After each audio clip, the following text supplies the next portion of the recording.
Starting from the foundation up, it's nothing new for New Orleans residents. And in the wake of Tuesday's devastating tornado, they'll need all the help that they can get. The colorful floats, the people, and the fun throws are all what makes Mardi Gras an enjoyable experience. But just 2 years ago, a double homicide happened on this very parade route. And here at the 4th annual King Cake Festival, you'll be able to vote for your favorite. The city officially kicked off the carnival season with a fantastic celebration of King's Day. The mayor kicked off the season in true New Orleans style. Katie Steiner takes us there. Yes, he needed a little help, but he didn't need to be cute like a dog.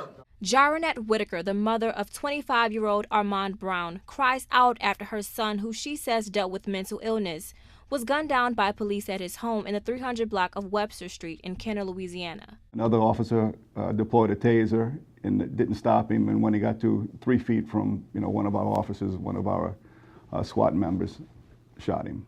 Investigators say Brown barricaded himself in his home with 2 kitchen knives, but after multiple failed attempts to get him to cooperate, police fired 3 shots, killing him. When they pushed that dope, they had the opportunity to take the ladder and knock his leg from underneath him.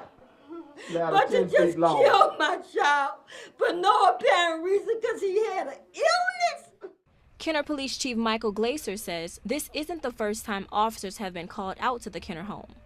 Since January of 2015, we've responded to this address 22 times in reference to various complaints. And that's not counting the ones in the neighborhood where he's walking the streets. And everyone said he has mental issues and he's off his medication. But Brown's family says that's no excuse to shoot their son. They just tore him up. He didn't do nothing. 140 pounds. What are he going to do to them people? In Kenner, Whitney Patterson, Eyewitness News. The excitement of the Mardi Gras season fills the hearts of many parade goers almost as fast as security fills the streets of New Orleans during this busy and potentially dangerous time of the year. I pretty much seen police on every corner. Everywhere you look, there's a cop car right there, there's 3 right there, there's 3 right there. The colorful floats, the people, and the fun throws are all what makes Mardi Gras an enjoyable experience.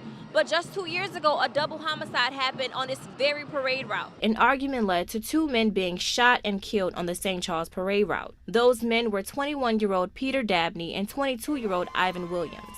Terry Whittington from West Monroe remembers that deadly shooting clearly because she was there to witness it. I think a gentleman shot 2 people and both of them died, and we were about 2 blocks up the way when that happened. The violence that occurs on the streets of New Orleans is something that won't go away overnight. But small things such as more lights and an increase of watchful eyes could possibly aid in preventing the violence that hinders the peace in this city.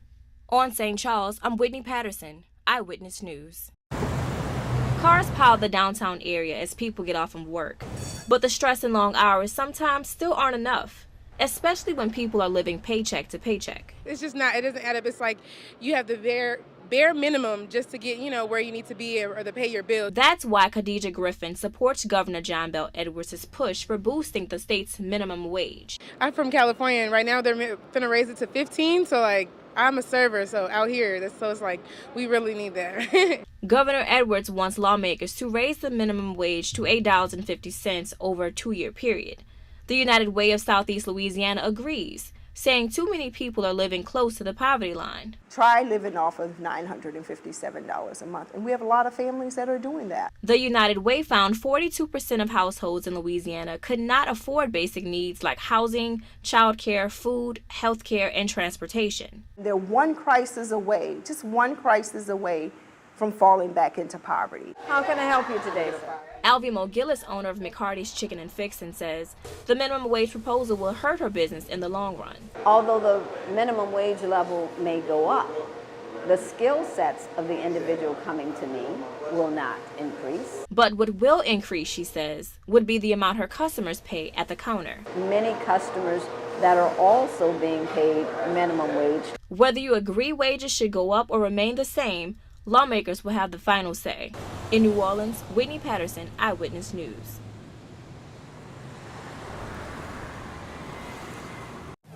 Live from the French Quarter, this is Eyewitness News. Good evening, I'm Whitney Patterson.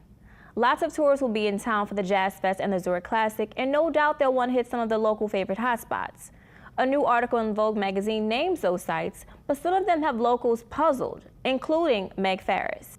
Check this out. Last week during a fishing trip, a Lafayette teenager managed to reel in an 835-pound bluefin tuna, earning him some major bragging rights. 14-year-old Caleb Richardson caught the fish off the Louisiana coast. Reeling the massive fish was no easy task. It took him about 45 minutes to finish the job. That's all for us tonight at 6. Thank you for watching and have a great night.